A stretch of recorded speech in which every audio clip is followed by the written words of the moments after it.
नमस्कार, मैं हूं सुशील गिरीश। स्वागत है आपका 7 टीवी भारत पर, जहां आज हम एक ऐसा घोटाला खोलने वाले हैं जिसमें न कोई गोली चली न कोई सेंधमारी हुई, बस पैसा तिजोरी में पड़ा पड़ा सड़ता रहा। है ना कमाल की चोरी। एक मिनट रुकिए, आपसे एक सवाल पूछता हूँ, जरा दिमाग पर जोर डालिएगा। मान लीजिए आपके बैंक अकाउंट में 81 लाख रुपए पड़े हैं और फिर भी आपके घर की छत टपक रही है, दीवारों पर सीलन है, नाली जाम है, बदबू मार रही है। अब बताइए जरा, ये किस्मत की मार है या सीधा सीधा आपकी अपनी बेवकूफी? जवाब मिल गया ना दिमाग में। अब सुनिए असली खेल। ये कहानी है देश की सबसे अमीर, सबसे रईस, सबसे 5 स्टार नगर पालिका की। जी हाँ, बृहद मुंबई महानगर पालिका यानी हमारी शानदार बीएमसी। इतनी अमीर की पाकिस्तान को भी टक्कर दे दे और इतनी लापरवाह की अपने ही शहर के गड्ढे न भर पाए। भाई, ये कहानी सुनकर आपको हंसी भी आएगी,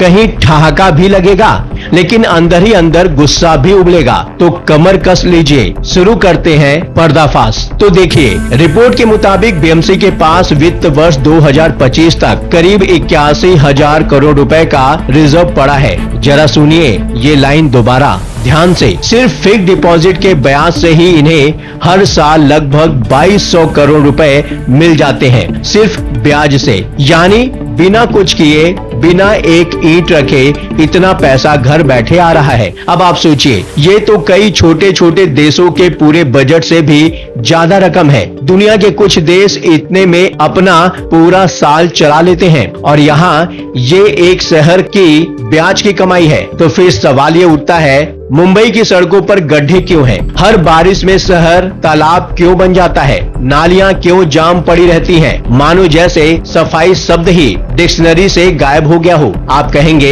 यार पैसा जाता कहाँ है? मैं बताता हूँ, सुनिए। तो चलिए इसे एक आसान सी कहानी से समझते हैं। जैसे मैं आपको कोई किस्सा सुना रहा हूँ। मान लीजिए आप बहुत अमीर आदमी हैं, बैंक में लाखों पड़े हैं, घर की छत टपक रही है, आप एक ठेकेदार बुलाते हैं। अब सोचिए, एक समझदार आदमी क्या करेगा? पहला काम, कई ठेकेदारों से रेट मंगवाएगा ताकि ओवर चार्ज न हो जाए, इसे कहते हैं टेंडर। दूसरा, लिखित एग्रीमेंट साइन करवाएगा ताकि अगर काम खराब हो तो कोर्ट जा सके। तीसरा, किसी बाहर के आदमी से जांच करवाएगा कि काम ठीक हुआ है या नहीं। अब इसका उल्टा सोचिए, एक ऐसा अमीर आदमी जो इनमें से कुछ भी नहीं करता, बस ठेकेदार को कैश थमाता है, कोई कागज साइन नहीं करता, काम की जांच भी नहीं करवाता।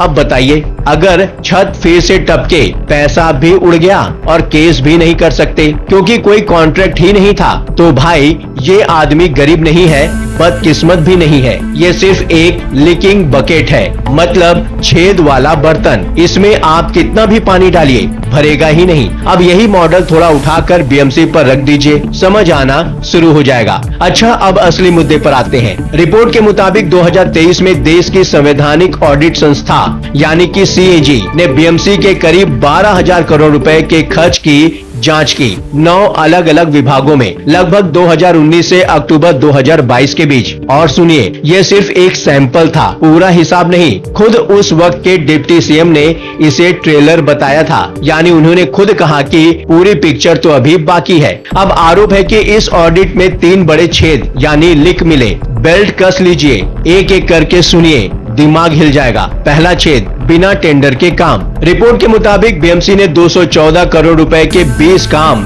बिना किसी टेंडर के रेवड़ी की तरफ बांट दिए। और सुनिए, आईटी डिपार्टमेंट में तो हद ही पार हो गई। 159 करोड़ रुपए के काम बार बार एक ही वेंडर को, वो भी बिना टेंडर के दिए गए, मानो जैसे टेंडर कोई मजाक हो। भाई, ये टेंडर सिस्टम बना ही इसलिए था कि पैसे की लूट न हो, और यहाँ तो टेंडर की चिट्ठी ही गायब है। दूसरा छेद, बिना कॉन्ट्रैक्ट के काम। और ये तो और भी कमाल है, सुनकर हैरान रह जाएंगे। रिपोर्ट बताती है कि 4,755 करोड़ रुपए के 64 कामों के लिए कभी कोई लिखित कॉन्ट्रैक्ट ही साइन नहीं हुआ। मतलब समझिए, अगर ठेकेदार भाग जाए, गड़बड़ करे, पूरा पैसा डकार जाए तो बीएमसी कानूनी तौर पर उसका बाल भी बाका नहीं कर सकती। 4,500 करोड़ रुपए बिना कागज के भरोसे पर हवा में उड़ा दिए गए। भरोसा भी कैसा? अच्छा भाई ले जाओ पैसा, काम कर देना, वैसा भरोसा। तीसरा छेद, कोई थर्ड पार्टी ऑडिट नहीं। आरोप है कि 3,555 करोड़ रुपए के 13 कामों में किसी स्वतंत्र एजेंसी ने जांचा ही नहीं कि काम असल में जमीन पर हुआ भी था या सिर्फ फाइलों में हुआ। और अब सुनिए सबसे शानदार, सबसे बेशर्म किस्सा। एक सड़क ठेकेदार को 2.4 करोड़ रुपए माइक्रो सिलिका के नाम पर दिए गए। ये वो मटेरियल है जो कंक्रीट को मजबूत बनाता है, लेकिन रिपोर्ट के मुताबिक जो चीज कभी इस्तेमाल ही नहीं हुई। अब समझ आया ना मुंबई के गड्ढे क्यों गड्ढे ही रहते हैं, कभी सड़क नहीं बनते। और सुनिए, दहिसर की एक जमीन के लिए बीएमसी ने 349 करोड़ रुपए चुकाए, जो असली कीमत से पूरे 716% ज्यादा थी। सोचिए 716%। और मजे की बात ये जमीन पहले से ही अतिक्रमण वाली थी और सीएजी के मुताबिक इससे बीएमसी को कोई फायदा भी नहीं हुआ। यानी पैसा भी गया, फायदा भी मिला, फायदा भी नहीं मिला, डबल नुकसान। और मीठी नदी की सफाई का किस्सा तो सुनिए, ये तो फिल्मी ट्विस्ट है। काम था 4 ठेकेदारों का, लेकिन कथित तौर पर एक ही आदमी को 4 अलग अलग नामों से दे दिया गया। एक आदमी 4 नकाब। सीएजी ने इस पूरे खेल को 4 शब्दों में समेट दिया: पारदर्शिता की कमी, सिस्टमेटिक प्रॉब्लम, खराब प्लानिंग और लापरवाह खर्च। भाई 4 शब्दों में पूरी बर्बादी की कहानी लिख दी। अब आप ही बताइए, इतना बड़ा आरोप, इतनी बड़ी रकम, फिर भी सन्नाटा क्यों? कहीं कोई हलचल क्यों नहीं? अब आप पूछेंगे, अच्छा भाई अगर इतनी गड़बड़ी है तो चेक कौन करता है? इतने बड़े बजट पर साइन कौन करता है? कोई तो होगा जिसे जवाब देना पड़ता होगा। तो यही आता है असली ट्विस्ट, और ये सुनकर आप कुर्सी से उछल पड़ेंगे। जरा ध्यान से सुनिए। आमतौर पर किसी भी शहर में जनता कॉर्पोरेटर चुनती है और वो कॉर्पोरेटर बड़े बड़े खर्चों को कमेटी में मंजूरी देते हैं। मुंबई में भी 227 कॉर्पोरेटर यही काम करते थे, लेकिन आप जानते हैं क्या हुआ? मुंबई के चुने हुए कॉर्पोरेटरों का कार्यकाल 7 मार्च 2022 को खत्म हो गया और फिर ओबीसी आरक्षण के विवाद और वार्ड सीमाओं की लड़ाई की वजह से अगला चुनाव हुआ ही नहीं। नतीजा क्या निकला? मार्च 2022 से जनवरी 2026 तक, यानी लगभग 4 पूरे साल तक देश की सबसे अमीर नगर पालिका सिर्फ एक अकेले बिना चुने हुए अफसर के भरोसे चलती रही। न कॉर्पोरेटर था, न मेयर, न कोई चुनी हुई सभा। मतलब भाई स्टीयरिंग गायब, गाड़ी फिर भी चल रही थी। अब जरा दोनों बातें साथ में जोड़िए। टाइमिंग देखिए, कमाल है। सीएजी को सबसे बड़ी गड़बड़ियां अक्टूबर 2022 में मिली और कॉर्पोरेटर मार्च 2022 से जनवरी 2026 तक गायब थे। यानी जब सबसे ज्यादा जवाबदेही चाहिए थी, ठीक उसी वक्त पूछने वाला कोई था ही नहीं। संयोग है या पूरा प्लान, ये फैसला आप कीजिए। तो अब सवाल उठता है, आखिर ये सिस्टम इस तरह बना कैसे? क्या ये सिर्फ भ्रष्टाचार है या इसके पीछे कोई और गहरी ज्यादा सातिर बात छिपी है? चलिए अब पर्दा हटाते हैं। 3 बड़ी खामियां जो मुंबई को बर्बाद कर रही हैं। खामी नंबर 1, मुंबई का मालिक कोई एक नहीं, ये तो एक भरा पूरा ज्वाइंट फैमिली ड्रामा है। अच्छा एक सवाल पूछता हूँ, अगर मैं आपसे पूछूं मुंबई चलाता कौन है? आप झट से कहेंगे बीएमसी, लेकिन रुकिए, गलत जवाब है। सोचिए जरा, बीएमसी तो ऐसा घर है जिसके 16 मालिक हैं। एक छत का मालिक, एक प्लम्बिंग का, एक दीवारों का, एक बिजली का, एक गेट का। अब अगर छत से पानी टपके और उसकी वजह से वायरिंग खराब हो जाए तो जिम्मेदार कौन होगा? छत वाला कहेगा भाई ये वायरिंग वाले की गलती है। वायरिंग वाला कहेगा पहले अपनी छत ठीक कराओ,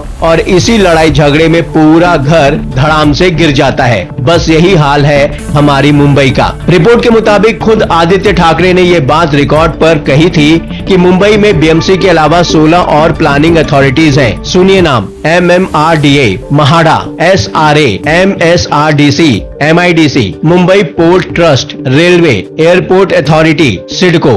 और सिर्फ जमीन के इस्तेमाल की प्लानिंग के लिए 6 अलग अलग एजेंसियां काम करती हैं। सोचिए जरा, एक शहर के लिए 6 एजेंसियां।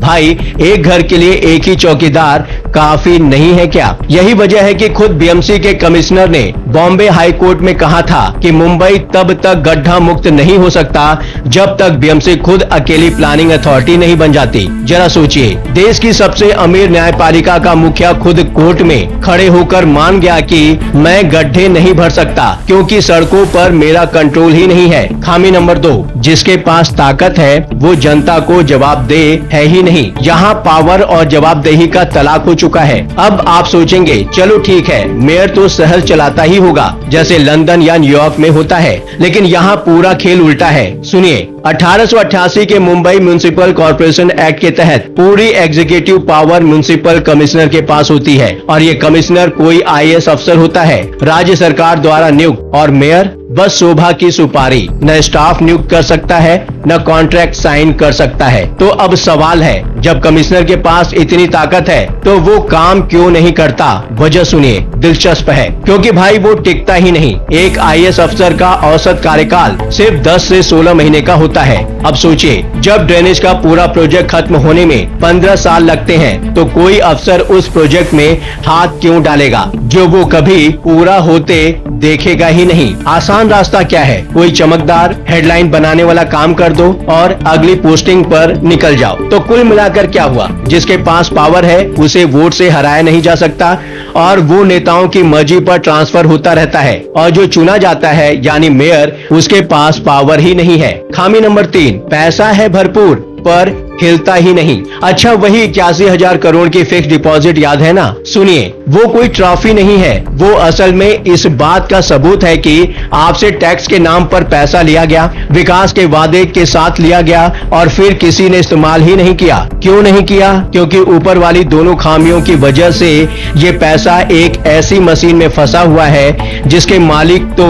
बहुत हैं पर जिम्मेदार कोई नहीं। अच्छा, अब सवाल आता है, इसका इलाज क्या है? रिपोर्ट के मुताबिक 1970 के दशक में सिंगापुर भी बिल्कुल मुंबई जैसा ही था। घनी आबादी, तटीय इलाका, हर बारिश में बाढ़। लेकिन 2001 में सिंगापुर ने एक बड़ा ही सीधा साधा काम किया। ड्रेनेज डिपार्टमेंट, सीवेज डिपार्टमेंट और वाटर सप्लाई बोर्ड, इन तीनों को उठाकर एक ही एजेंसी में मिला दिया गया। नाम रखा पीयूबी यानी नेशनल वाटर एजेंसी। अब सोचिए, बारिश की एक एक बूंद, नाले से लेकर रिजर्वायर तक, नल से लेकर सीवर तक, सब एक ही एजेंसी, एक ही बॉस के अंडर आता है।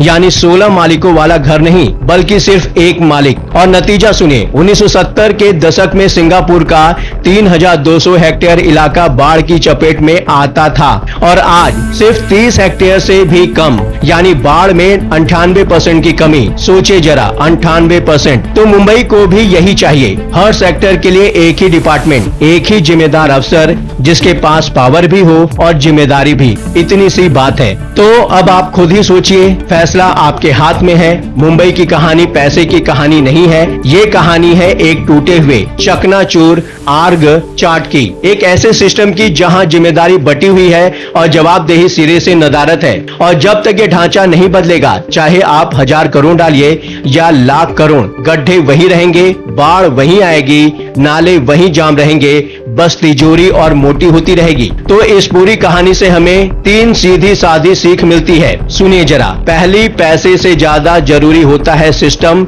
दूसरा, जिसे जिम्मेदारी दो उसे ताकत दो। और तीसरा, जवाबदेही के बिना कोई भी शहर, कोई भी संस्था कभी आगे नहीं बढ़ सकती। तो ये थी आज की रायगिरी चैनल 7 टीवी भारत पर। अगर ये स्टोरी आपको सोचने पर मजबूर कर गई हो, कहीं न कहीं आपके जहन में सवाल छोड़ गई हो, तो प्लीज इस वीडियो को लाइक करना मत भूलिए। नीचे कमेंट में अपनी राय जरूर लिखिए। इस वीडियो को ज्यादा से ज्यादा शेयर कीजिए और हाँ, चैनल 7 टीवी को सब्सक्राइब करना मत भूलिए ताकि हर बड़ी खबर, हर बड़ा सच सबसे पहले आप तक पहुंचे। मैं हूं सुशील गिरीश, आप देख रहे थे 7 टीवी भारत। मिलते हैं अगली स्टोरी में, तब तक के लिए नमस्कार।